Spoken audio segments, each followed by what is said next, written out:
जय गणेश, राधे राधे, जय श्री कृष्ण। दर्शक मित्रों, मैं आचार्य दुर्गा प्रसाद शास्त्री आप सभी स्वागत कर रहा हूं आपके यूट्यूब चैनल में, जहां पर हम आपको विभिन्न प्रकार के राशिफल के वीडियो के साथ साथ अलग अलग टिप्स के वीडियो भी बनाते हैं और साथ में आपको त्योहारों के लिए भी जानकारी देते हैं।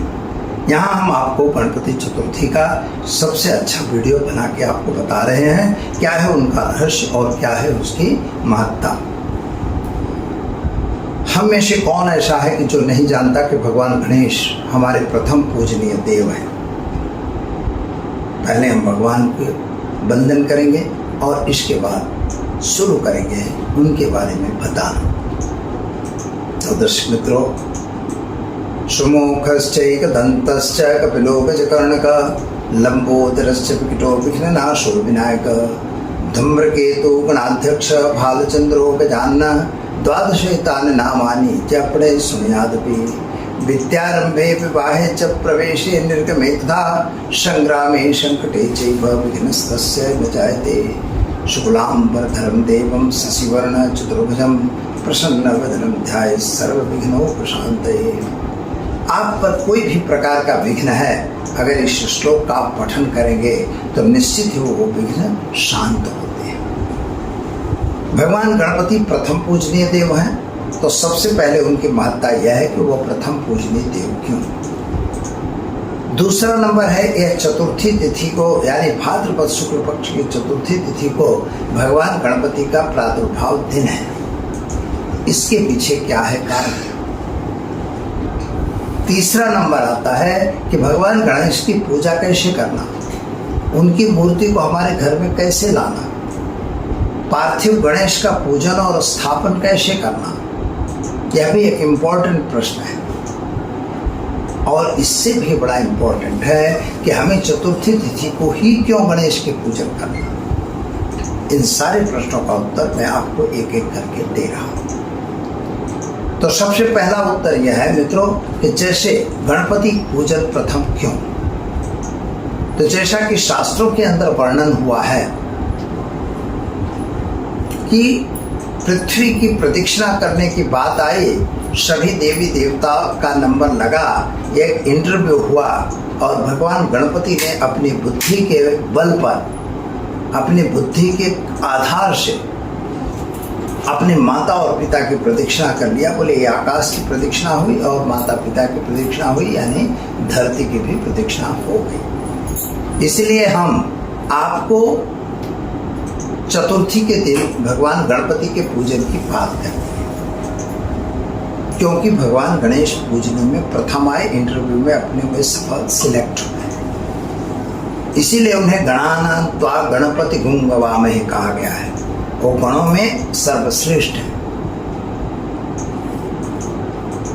चतुर्थी तिथि क्यों, तो जैसा कि मित्रों हम जानते हैं कि 8 दिन का जो हमारा हफ्ता होता है, सप्ताह होता है, तो 9 जो 7 ग्रह हमारे थे उन्हीं ग्रहों के नाम से है। अगर उसी ग्रहों के नाम से वह है तो आपको क्या प्रश्न बना। तो जो 1 से 15 तारीख की तिथियां हैं, 1 से 15 तिथि है, यानी एक प्रतिपदा से लेके पूनम तक और अमावस्या तक, तो इन तिथियों के भी अलग अलग स्वामी हैं। जैसे अग्नि स्वामी हैं, तो ऐसे प्रतिपदा के अग्नि हैं, तो सप्तमी के सूर्य हैं, पूर्णिमा के जो अथवा तो अमावस्या के शिव हैं, तृतीया की गौरी हैं। तो ये जो सब के सब अलग अलग तिथियों के अधिपति देवता हैं। ऐसी चतुर्थी तिथि के अधिपति देवता कौन है, भगवान गणेश। पंचमी तिथि के देवता कौन है, सर्प। षष्ठी तिथि के देवता हैं कार्तिकेय। सप्तमी के भगवान सूर्य। अष्टमी के अष्टवसु जो होते हैं वो। नवमी की माँ दुर्गा। तो इस तरह से हर एक देवता हमारे इन तिथियों के भी देवता हैं और चतुर्थी तिथि के देवता भगवान गणेश हैं। इसलिए गणपति का जो हम पूजन करते हैं चतुर्थी को करते हैं। तीसरी बात यह आती है कि गणपति का पूजन चतुर्थी को तो हुआ, उनका प्रादुर्भाव दिन हुआ, ये बात सत्य हो गई, पर चतुर्थी को हम पूजन क्यों करते हैं? तो मित्रों एक बात याद रखिए, अवकाश मंडल में दो दिग्गज हैं। पहला दिग्गज में आते हैं सूर्य भगवान। जो सूर्य भगवान है वो वास्तविक रूप से कौन है? तो आत्मा जगतस्तुश्च, जगत की आत्मा कहे जाते हैं। और दूसरे हैं चंद्रमा। अब चंद्रमा क्या होता है कि चंद्रमा की गति जो होती है, तो चंद्रमा की गति फास्ट होती है। तो यहाँ जब पृथ्वी मंडल पे चंद्रमा का मतलब चलन होता है, उस समय क्या होता है कि लोगों की मनस्थिति बिगड़ती है, क्योंकि चंद्रमा मनसो जाता। आपके मन का अधिपति देवता कौन है? चंद्रमा है। इसलिए चंद्रमा के मन की बात जब आती है तो चंद्रमा हमेशा आपको मानसिक रूप से तोड़ता है, परेशान करता है। और जो चतुर्थी का चंद्रमा होता है उसकी यह विकट स्थिति होती है कि हम कोई भी गलत काम करने के लिए प्रेरित हो सकते हैं। तो चतुर्थी का चंद्रमा इसीलिए कहा जाता है तजो चौथ चंदा की नाई। चतुर्थी के चंद्रमा का दर्शन भी नहीं किया जाता मित्रों। ऐसा कहा जाता है कि अगर चतुर्थी के चंद्रमा का आप दर्शन करोगे तो आप पर कोई न कोई कलंक लगेगा। और इसका सर्वश्रेष्ठ उदाहरण दिया गया है सत्राजित का, जो भगवान कृष्ण को चोरी लगा दिया था अपनी मणि की। एक कहानी है द्वारका के स्थित सत्राजित से, जो सत्राजित ने क्या किया था कि उसके पास मणि थी और उसका भाई मणि ले जाके जंगल में कहीं खो गया और जाम्बुवती ने वह मणि अपने पास रख लिया। यहाँ उसने प्रचार कर दिया कि हो कृष्ण ने तो हमारी मणि चुरा ली, जो कौस्तुभ मणि थी। तो सत्राजित ने जो अपनी मणि की जो बनावटी थी लेकिन उसकी चोरी लगाई, भगवान कृष्ण पर यह कलंक लगा और उनको भगवान कृष्ण को खुद को लड़ने के लिए जाना पड़ा। और अंत में जाम्बुवान से युद्ध करके और जाम्बुवती से शादी करके वह मणि लाए थे। तो वह मणि वास्तविक चोरी नहीं थी, लेकिन चोरी का आरोप भगवान कृष्ण पर लगा।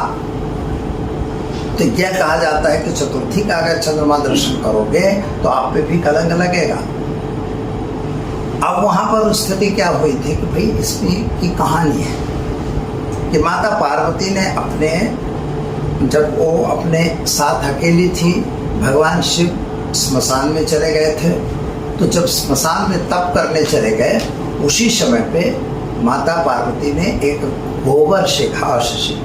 गोबर घास को मिश्रित करके एक प्रतिमा तैयार की और उसको प्राण प्रतिष्ठित किया। जगदम्बिका ने प्राण प्रतिष्ठा किया, यानी वो बालक बन गया। इसलिए आज भी उत्तर भारत इत्यादि में, मध्य भारत वगैरह में तो गोबर के गणेश बना के पूजा की जाती है। कोई भी प्रसंग होता है तो गोबर गणेश बनाया जाता है, गोबर के गणेश बना के और पूजा होती है। तो यह एक उसके पीछे का रहस्य है। तो जब गोबर गणेश की पूजा की बात मैंने कर ली, वहीं पर जो गणेश थे, ये बात नारद जी ने जाके भगवान को बताई कि आपके वहाँ तो कोई बालक है। भगवान को मन में शंका आई, उनको समझ में नहीं आया। शनि की साढ़े चल रही थी और शनि की कृपा के कारण वो भगवान वहाँ से आते हैं। और जब भगवान आते हैं तो यहाँ वो अंदर जाने लगते हैं। गणेश को माँ ने बोला था आपको अंदर नहीं जाने देना है, लेकिन जबरदस्ती युद्ध हो जाता है। युद्ध में अंत में गुस्से में आके भगवान शिव ने उनका मस्तक काट दिया। जैसे मस्तक काट दिया वैसे ही माँ भगवती नाराज और कुपित हो गई। सभी देवी देवताओं ने उनको प्रार्थना किया और बोला कि जो भी पहला सिर मिलता है आप ले आके उनके मस्तक पे लगा दीजिए।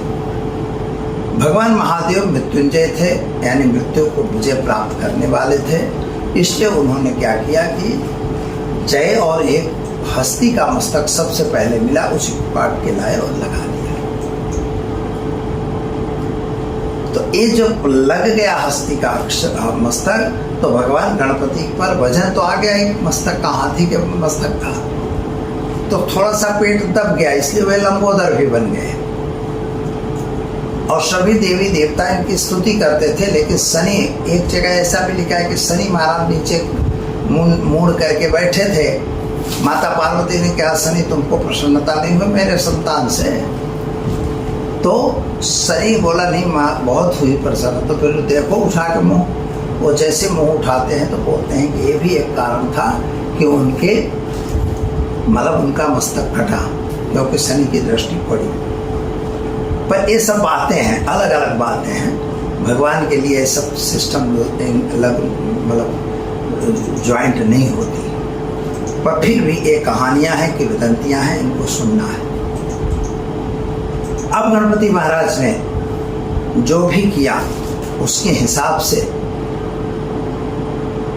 तारकासुर वधेत नित्यम, भगवान खड़ानंद ने भी उसका जप किया था, उनका अनुष्ठान किया था। एक बात आपको बताई जाए मित्रों कि भगवान शिव की शादी के पहले भी गणेश थे, तो फिर वो गणेश उनके पुत्र कैसे? क्योंकि शिव जी की जब शादी हुई उस समय गणपति पूजन तो हुआ ही था। तो फिर गणपति अगर उनके पुत्र हैं तो शादी में कहाँ से हाजिर हुए? तो इस तथ्य का निवारण यह है मित्रों कि वास्तविक रूप से ये जो देव हैं ये गणपति देव हैं, और जो गणपति देव हैं वो आदि अनादि हैं। नमस्ते गणपते त्वेव प्रत्यक्षम त्वमसि त्वमेव केवलम हर्तासि त्वमेव केवलम सर्वं हर्तासि। तो भगवान गणेश जो है वो आदि देव है। जैसे महादेव हैं वो भी आदि देव हैं।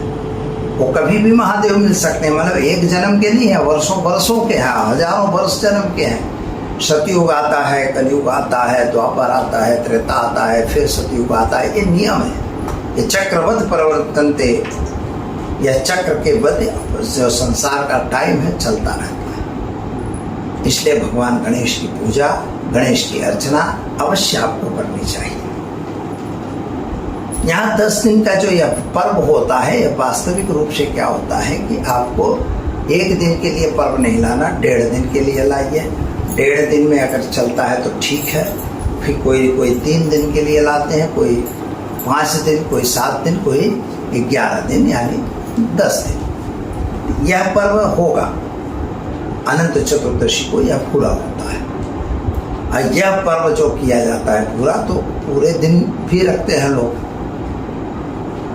इनका मूर्ति लाना कैसे? तो सबसे पहले तो मित्रों इको फ्रेंडली यानी जिसको मिट्टी की मूर्ति कहते हैं, तो मिट्टी की मूर्ति आप लाइए। बिना काम की प्लास्टर ऑफ पेरिस की या प्लास्टिक की या कोई मूर्ति लाने की आवश्यकता नहीं। एक सिंपल मिट्टी की मूर्ति आप ला सकते हैं। मूर्ति आप कितनी विशाल ला रहे हैं कोई मतलब महत्व नहीं रखता। आप 1 फुट की मूर्ति लाइए, 1 बीते भर की लाइए, तो भी वह मूर्ति ही है। भगवान गणेश जी का पूजन महत्व का है। जब आप मूर्ति लाएंगे तो याद रखिएगा कि मूर्ति का मस्तक आपकी तरफ, और आपको उल्टे पैर खड़ा होना है और उल्टे पैर ही अपने घर तक आना है। चाहे साधन में आइए, चाहे जैसे आइए।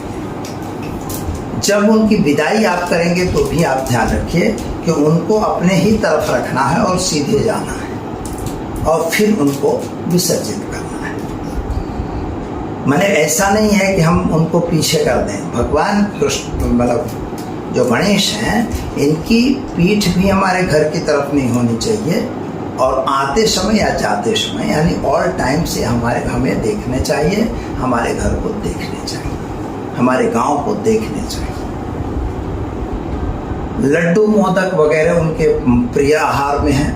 पंचमेवा, पंच सूखा मेवा, पंच हरा मेवा यानी 5 प्रकार के फल, यह इत्यादि भी आपको वहाँ लाना चाहिए, और नित्य प्रति भगवान को भोग लगाना चाहिए। प्रसाद सभी में बांट देना चाहिए। मित्रों, इनका पूजन जो है प्रतिष्ठा वगैरह ब्राह्मण को बुला के, या आपसे आती है ठीक है, नहीं तो ब्राह्मण को बुला के करवानी चाहिए। और प्रतिष्ठा करने के बाद इन पर जो है नित्य प्रति इनका पूजन होगा, नया फूल हार चढ़ेगा, और इस तरह से गणपति नमः का जप होगा। गणपति बाप्पा मोरिया वगैरह के मतलब नाद होंगे। यह करने के बाद आपको उनकी आरती सुबह भी करनी है और शाम के टाइम भी आरती अवश्य करनी है, और आरती करके उस दिन का विसर्जन कर देना। फिर नेक्स्ट डे फिर से लेना। मूर्ति जितने दिन आप भगवान को रखोगे उतने दिन मूर्ति आपके घर रहेगी, नित्य प्रति उसकी पूजा होगी, नित्य प्रति उसकी अर्चना करनी है। और इसके बाद अंतिम दिन उनको छोटा सा हवन करके, चाहे गणेश का मंत्र का हवन कर दो, चाहे कोई भी छोटा सा उनका हवन करना है। और हवन करा के और विधिवत हवन होगा, मतलब छोटा सा मतलब ये नहीं कि छोटा, मतलब हवन तो विधिवत होगा, अग्नि स्थापन होना, पुष्कंडिका बनना, यह सब करना है। और भगवान गणपति को आप विदाई कर सकते हैं। तो दर्शक मित्रों, इसमें सबसे बड़ी बात है, विद्यार्थी लभते विद्या, मोक्षार्थे लभतम मोक्ष। मोक्ष की इच्छा वाले को मोक्ष मिलेगा। विद्यार्थी लभते विद्या, विद्यार्थी को विद्या प्राप्त होगी। जो वित्तार्थी, जो नौकरी चाहते हैं उनको नौकरी मिलेगी। जो लोगों की शादी नहीं हो रही तो उनकी शादी भी होगी। और इस तरह से नित्य प्रति भगवान गणपति की आराधना करना चाहिए। जैसे ओम ग्लों गणपते सर्व विघ्न विनाशकाय नमः, इस मंत्र का जप करिए। वक्रतुंड महाकाय सर्वकोटि सूर्यकोटि समप्रभा निर्विघ्नं कुरु मे देव सर्व कार्येषु सर्वदा, इस मंत्र का भी आप जप कर सकते हैं। और इन मंत्रों का जप एकदंताय विद्महे वक्रतुंडाय धीमहि तन्नो दन्ति प्रचोदयात्, यह गणेश गायत्री है, इसका भी नियमित आप जप करिए। आपकी हर समस्याओं का समाधान भगवान गणेश के पास है। तो दर्शक मित्रों, सुखी रहिए, संपन्न रहिए। हमारे सभी दर्शक मित्रों को गणपति की हार्दिक शुभकामनाएं और बोलिए गणपति बाप्पा मोरया। जय गणेश।